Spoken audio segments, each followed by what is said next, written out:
আমরা এই হোটেলে ছিলাম, এটা তানিশের কোম্পানি থেকেই দিয়েছে তানিশকে, মানে 4-5টা ওকে দিয়ে দেয় কি অপশন কি কোনটায় থাকবে, তো তানিশ এটা চুজ করেছিল। বেশ সুন্দর।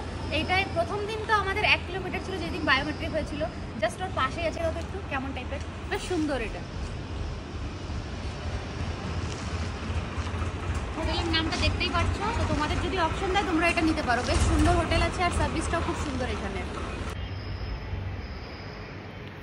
তো আমাদের ভিসা অ্যাপ্রুভ হয়ে গেছে, আমি তোমাদের পুরো ডিটেল শেয়ার করব, তানিশ থেকেই বলাবো কি মানে কি কি লাগলো না। সেরকম আমাদের হেক্টিক হয়নি, খুব সুন্দরভাবে খুব স্মুথভাবে ভিসাটা হয়ে গেছে। আর জানি না কতদিন আছি এইখানে, আবার চলে যেতে হবে। আমি তো চলে আসবো বিকজ আমার স্কুল আছে, ও তো থাকবে সেই 2.5-3 বছরের জন্য। 440 মিটার ওখানে দাঁড়িয়ে আছে। তো যেই কাজের জন্য আমরা এসেছিলাম বেসিক্যালি ওই কাজটা হয়ে গেছে। তার ফাঁকে ফাঁকে মানে যেই দিন কাজ হচ্ছিলো সেই দিন আমরা জাস্ট ঘুরেছি, একটাও দিন এক্সট্রা নিইনি আমরা।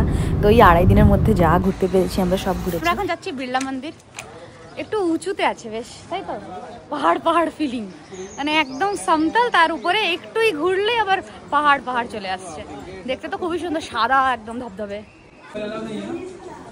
ফোন জুতো ভেতরে অ্যালাউ ছিল না, বাইরে রেখে যেতে হয়, যেরকম মায়াপুরে রাখতে হয় সেরকম টাইপেরই। টাকা পয়সা লাগে না, এমনি রেখে দিতে হয়। তো চলো দেখা হচ্ছে আরও অন্য ব্লগে আরও ডিটেলসের সাথে। টাটা।